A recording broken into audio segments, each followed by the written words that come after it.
पहले दिनेश और साधना की ही शादी होगी। इस घर में पहले वो फटीचर गरीब साधना बहू बनकर नहीं आएगी, पहले इस घर की बहू निशा ही बनेगी। क्या क्या जबरदस्ती है क्या? पहले दिनेश और मेरे दोस्त की बेटी साधना की ही शादी होगी। बिल्कुल नहीं, पहले रमेश और मेरी दोस्त की बेटी निशा की शादी होगी।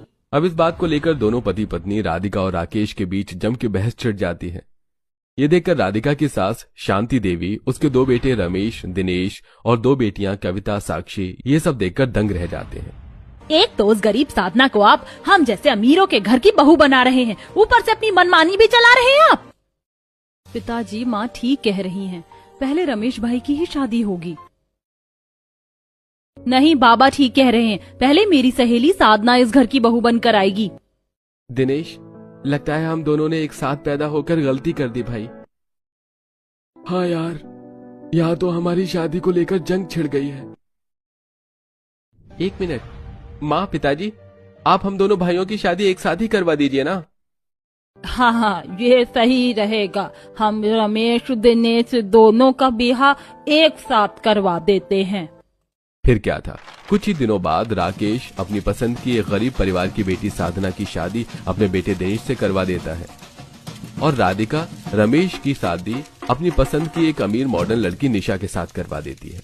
शादी वाले दिन निशा और साधना दोनों बहुएं दुल्हन के अवतार में अपने अमीर ससुराल में सबके सामने बैठी थीं।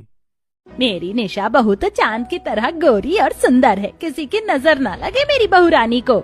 हमारी बहू साधना भी किसी से कम नहीं है। हाँ, गरीब की औकात हमेशा अमीरों से कम ही होती है, वो कभी अमीरों की बराबरी नहीं कर सकते। अगले दिन सवेरे के 6 बजे साधना साड़ी पहने अपने कमरे से बाहर आती है और पूरे घर की अच्छे से सफाई करने लगती है। परिवार के सभी सदस्य बाहर हॉल में सोफे पर बैठे थे। कितनी संस्कारी है साधना बहू। सवेरे जल्दी उठकर पूरे घर की सफाई कर दी इसने। ये होती है बहुएं। मैं सब समझती हूँ, अच्छी बहू बनने के लिए सब दिखावा कर रही है ये गरीब। राधिका बहू, निशा बहू कहाँ है? वो आराम कर रही होगी माँ जी, बेचारी कल शादी की भाग दौड़ में कितनी थक गई थी। कोई नहीं, उठ जाएगी बहू थोड़ी देर में। राधिका के परिवार वाले काफी धनी लोग थे, सब रोज सवेरे 6 बजे उठ जाते हैं। साधना भाभी, जाइए, हम सबके लिए नाश्ते की व्यवस्था कर दीजिए। साधना अपनी ससुराल की आलीशान बड़ी सी रसोई में आती है तो वहाँ गैस चूल्हा नहीं था, वहाँ इंडक्शन, इलेक्ट्रिक चूल्हा, माइक्रोवेव, ये सब चीजें रखी हुई थी। ये सब क्या है? मुझे तो इनका उपयोग करना ही नहीं आता। साधना बाहर आती है। कविता बहन, रसोई में तो सब इलेक्ट्रिक चूल्हे हैं और मुझे उन पर खाना बनाना नहीं आता। हमारे घर में तो बस मिट्टी का चूल्हा ही था और हम उसी पर खाना बनाया करते थे। ये देखो, जब इसे इलेक्ट्रिक चूल्हे ही चलाने नहीं आते तो ये घर संसार क्या खाक चलाएगी। मैं आंगन में मिट्टी का चूल्हा बना देती हूँ और उसी पर खाना बनाती हूँ। ये सुनकर शांति, साक्षी, राधिका और रमेश हंसने लगते हैं। गरीब कहीं की, तेरी यही औकात है मिट्टी के चूल्हे पर खाना बनाने की। ठीक है बहू, जा बना ले मिट्टी का चूल्हा। साधना बाहर चली जाती है। इसीलिए कहते हैं कि गरीब की लड़की को अमीर घर की बहू नहीं बनाना चाहिए। इधर राधिका आंगन में बने एक झोपड़ी जैसे रूम में मिट्टी का चूल्हा बना लेती है और रसोई से सारा राशन ले जाकर उस रूम में जमा देती है और चूल्हे पर चाय नाश्ते की व्यवस्था करने लगती है।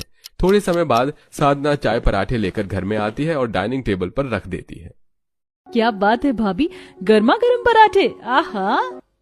राकेश, कविता, दिनेश, ये तीनों डाइनिंग टेबल पर बैठे थे और राधिका, शांति, रमेश, साक्षी, ये चारों सोफे पर बैठे थे। दादी माँ जी आइए, आप सब भी चाय नाश्ता कीजिए। हमें नहीं खाना तेरे हाथ का बना नाश्ता। गंदे मिट्टी के चूल्हे पर पता नहीं कैसे बनाई तू चाय नाश्ता। साधना एक गरीब परिवार से है और निशा काफी धनी परिवार से। तभी राकेश और सब चाय नाश्ता करने लगते हैं। वाह साधना, क्या बढ़िया चाय और मजेदार पराठे बनाए हैं तुमने। मजा आ गया आज तो नाश्ता करके। सच में बहू, बहुत ही अच्छी चाय बनाई है तूने। राधिका बहू, निशा बहू कब आएगी? क्या सारा दिन सोते ही रहेगी क्या वो? तीनों मजे से चाय नाश्ता कर रहे थे। थोड़े समय बाद निशा अपने कमरे से बाहर आती है। निशा ने मॉडर्न कपड़े पहने हुए थे। निशा बहू, जा हम सबके लिए चाय नाश्ते की व्यवस्था कर दे। पर सासू मॉम, मुझे पार्लर जाना है। मैं रोज सवेरे अपना मेकअप करने पार्लर जाती हूँ। बहू पार्लर छोड़, पहले जाकर चाय नाश्ता लेकर आ, मुझे अपनी दवाई लेनी है। निशा रसोई में आती है। यार ये ससुराल भी ना बड़ी अजीब चीज होती है। अब कहाँ चाय नाश्ता बनाने में इतना टाइम वेस्ट करूँ। एक काम करती हूँ, मैं इंस्टेंट टी प्रीमिक्स पाउच लेकर आ जाती हूँ और नाश्ते में समोसे कचौरी ये ले आती हूँ। कम समय में चाय बनकर तैयार। निशा बाहर जाती है और पड़ोस के शॉपिंग मॉल से सारा सामान लेकर घर आती है। रमेश और सब डाइनिंग टेबल पर बैठे थे। तभी निशा 4 कप में गर्म पानी और इंस्टेंट टी प्रीमिक्स के पाउच सबको देती है और सबके सामने समोसे रखती है। ये क्या है बहू? दादी माँ, इसे इंस्टेंट टी प्रीमिक्स पाउच कहते हैं। आपको बस इस पाउच को कप में रखे पानी में डुबाना है और 2 मिनट में चाय बनकर तैयार। वाह बहू, तो बड़ी होशियार है। तभी सब पाउच को गर्म पानी में डुबोते हैं, जिसके बाद तुरंत चाय बन जाती है और सब चाय पीने लगते हैं। अरे ये चाय है या कड़वा पानी? बहू, इस चाय में तो जरा भी स्वाद नहीं है। सासू मॉम, ये चाय ना बहुत हेल्दी होती है। इसे आप पहली बार पी रहे हो ना, इसलिए आपको इसका टेस्ट समझ में नहीं आ रहा। अच्छा, मैं पार्लर जा रही हूँ, मुझे बहुत लेट हो रहा है। निशा घर से चली जाती है। माँ, आज का जमाना ना बड़ा फास्ट हो चुका है। निशा भाभी ने 2 मिनट में चाय बना ली। निशा बहू सच में बहुत समझदार है। जैसे तैसे सब समोसे और वो चाय पी लेते हैं। निशा एक मॉडर्न लड़की है और वो हमेशा सारा ध्यान मॉडर्न कपड़े पहनने में, मेकअप करने में ही लगाती थी। वो अपने मायके में भी हमेशा ऐसे पैकेज वाला खाना खाती थी। दोपहर का समय घर की सफाई और बाकी काम करने के बाद, माँ जी, खाने में क्या बनाऊं? सुन, ऐ गरीब कहीं की, हम ना कभी तेरे हाथ का पानी भी नहीं पिएंगे, समझी? हमारी निशा बहू है ना, वह बना लेगी हमारे लिए खाना।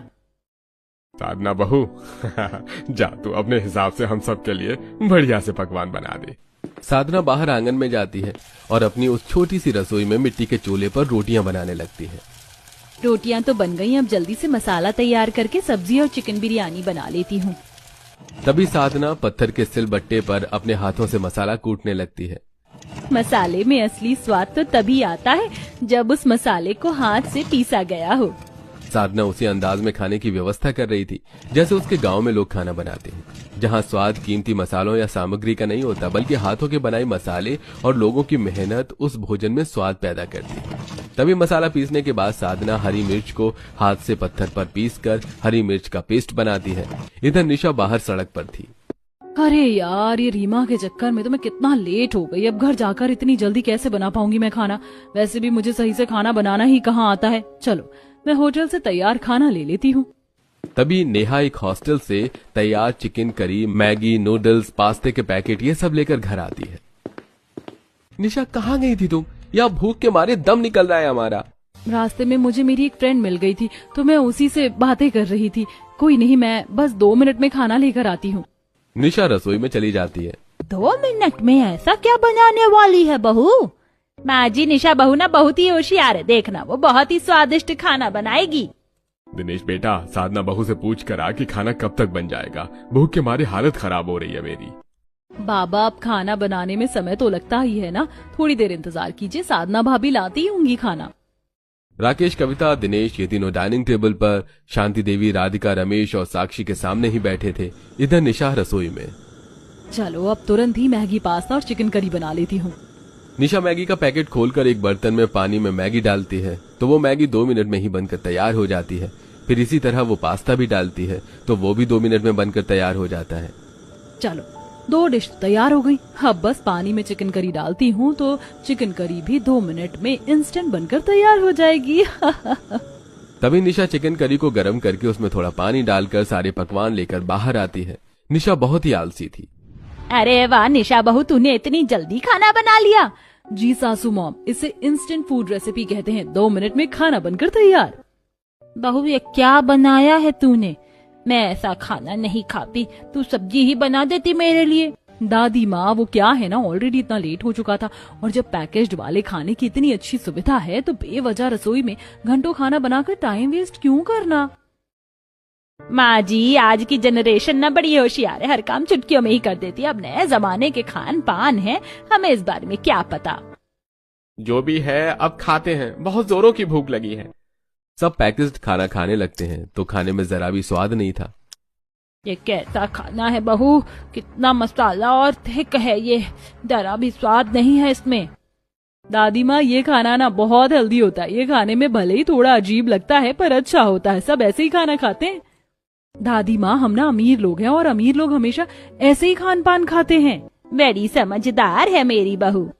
अब बिना स्वाद के भी सब जैसे तैसे वो खाना खाने लगते हैं। इधर साधना अपने हाथों की बनी स्वादिष्ट चिकन बिरयानी, सब्जियां और रोटी लेकर घर में आती है तो उसके हाथ के बने खाने की महक पूरे घर में फैल जाती है। कितनी अच्छी महक आ रही है खाने की। वाह वाह साधना बहू, तूने तो कितना स्वादिष्ट खाना बनाया है। राकेश, कविता और दिनेश तीनों मजे से साधना के हाथ का बना स्वादिष्ट खाना खाने लगते हैं और इधर शांति और सब मुंह टेढ़ा करके निशा का फास्ट फूड खा रहे थे। शाम के 5 बजे शांति अपने कमरे में थी, तभी उसके पेट में दर्द होने लगता है। लगता है बाहर के उस खाने से मेरी एसिडिटी बढ़ गई है। अब बाहर का पैकेट वाला खाना खाने से राधिका को भी तकलीफ होने लगती है, पर वो इस बात पर ज्यादा ध्यान नहीं देती। रात का समय साधना अपनी रसोई में अपने हाथों से दाल, चावल, सब्जी, पूरी, पुलाव ये सब बना रही थी, तो वहीं निशा फिर से बाहर का खाना रेडी टू ईट पैकेज्ड वाले भोजन बना रही थी। थोड़े समय बाद निशा होटल की मंगाई सब्जी, रोटी, चूड़ा, नमकीन, पोहा और राइस मंचूरियन ये सब डाइनिंग टेबल पर लाकर रख देती है। बहू, ये कैसा खाना है? ये सूखा सूखा खाना कौन खाता है? दादी माँ, मुझे ना घंटों रसोई में खाना बनाने की आदत नहीं है और वैसे भी ये खाना कम समय में बन जाता है और ये सेहत के लिए अच्छा भी होता है। कोई नहीं माँ जी, अब हमें नए जमाने के खाने के बारे में क्या पता, शायद आज के दौर में सब ऐसा ही खाना खाते होंगे। तभी सब फिर से वो बाहर का खाना खाने लगते हैं। थोड़े समय बाद साधना अपने बनाए पकवान लेकर आती है तो राकेश और सबको साधना के बनाए पकवान खाते देखकर रमेश, शांति देवी का मन ललचाने लगता है। साधना बहू इन सबको कितने स्वादिष्ट पकवान बनाकर खिला रही है और एक निशा बहू है जो पता नहीं हमें क्या क्या खिला रही है। रात का समय। अब बाहर का कम नमक, ज्यादा मिर्च, कड़क मसालेदार खाना खाने से शांति और सबकी हालत खराब हो जाती है। उन्हें उल्टियां होने लगती हैं। अगले दिन दोपहर में निशा फिर से अपने काम को आसान करने के लिए बाहर का खाना मंगाती है और साधना अपने हाथों से स्वादिष्ट खाना बनाती है। राधिका बहू, मुझे ना निशा बहू के ये बेस्वाद पकवान नहीं खाने हैं। मैं साधना बहू के बनाए पकवान खाऊंगी। मैं भी ये खाना नहीं खाऊंगा, बाहर का खाना खाने से मेरी हालत खराब हो रही है। तभी शांति और रमेश दोनों साधना के बनाए ताजे पकवान खाने लगते हैं। निशा बहू, तू दुखी ना हो, तेरे बनाए पकवान ना बहुत अच्छे हैं और हमें पता है ये खाना सेहत के लिए बहुत अच्छा है। ऐसे घर का बना खाना खाने से गैस, एसिडिटी इन सब की समस्या होती है। सही कहा आपने माँ जी, घर का बना ऑयली खाना खाने से न हमें मोटापा और गैस की परेशानियां होती हैं, इसीलिए हमें हमेशा पैकेज्ड वाला हल्का और हेल्दी खाना ही खाना चाहिए। ससुर जी, दादी माँ, आप लोग ना मेरा बनाया खाना ही खाइए, वरना साधना के हाथ का बना ये खाना खाने से आप सबकी हेल्थ खराब हो जाएगी। निशा बहू, तू ना हमारी चिंता मत कर। साधना बहू जो खाना बना रही है वो बहुत अच्छा है। निशा बहू, लंगूर क्या जाने अंगूर का स्वाद, इन्हें समझाकर कोई फायदा नहीं है।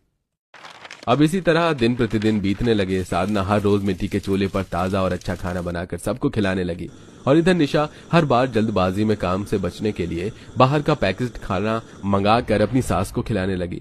अब रोज रोज बाहर का खाना खाने से साक्षी को मोटापा चढ़ने लगता है। उसे रोज रोज पेट दर्द की समस्या, गैस की समस्या सताने लगी। एक शाम राधिका को बहुत ज्यादा उल्टियां हो रही थी। राधिका, तुम्हारी तबीयत बिगड़ती ही जा रही है, चलो हम डॉक्टर को बता देते हैं। नहीं, मुझे नहीं जाना है डॉक्टर के पास। माँ जी, मैं आपको सब्जियों का हेल्दी सूप बना कर देती हूँ, उसे पीकर आपकी उल्टियाँ बंद हो जाएंगी। कोई जरूरत नहीं है माँ जी, मैं पार्लर जा रही हूँ, आते समय आपके लिए मेडिकल शॉप से टैबलेट ले आऊंगी, उसे खाते ही आपकी तबीयत ठीक हो जाएगी। ठीक है बहू। थोड़े समय बाद सब राधिका के कमरे से बाहर चले जाते हैं। बस साक्षी राधिका के पास बैठी थी। माँ, सच कहूँ तो मुझे भी भाभी के बनाए बाहर के खाने से बहुत तकलीफ हो रही है। मैंने इस डॉक्टर को दिखाया तो उन्होंने कहा कि बाहर का पैकेज वाला खाना रोज रोज खाने से मुझे मोटापा चढ़ चुका है और उसी की वजह से मुझे डायबिटीज भी हो गई है। क्या? हे भगवान, इतनी कम उम्र में कैसे तुझे इतनी बड़ी बीमारी हो गई? ये सब निशा भाभी के बाहर के खाने की वजह से हुआ है माँ। डॉक्टर ने तो मुझे अब बाहर का खाना और पैकेट वाला खाना खाने से बिल्कुल मना कर दिया है, तो अब से मैं साधना भाभी के हाथ का बना खाना ही खाऊंगी। अरे नहीं बिटिया, निशा बहू जो खाना बनाती है वो बहुत हेल्दी होता है। माँ, आप ही खाइए अपनी बहू का बासी सूखा खाना, मैं तो साधना भाभी के हाथ का ताजा खाना ही खाऊंगी। अगले दिन दोपहर में सब साधना के बनाए स्वादिष्ट पकवान खा रहे थे और राधिका निशा की लाई होटल की सब्जी खा रही थी। माँ जी, आपकी तबीयत ठीक नहीं है, आप ये बाहर का खाना मत खाइए। मैंने आपके लिए हेल्दी ताजा सूप और मूंग दाल की खिचड़ी बनाई है, आप वो खा लीजिए। तू ही खा तेरी बनाई खिचड़ी। यह खाना तुझ जैसे गरीब लोग खाते हैं, हम जैसे अमीर नहीं। माँ जी ये क्या जा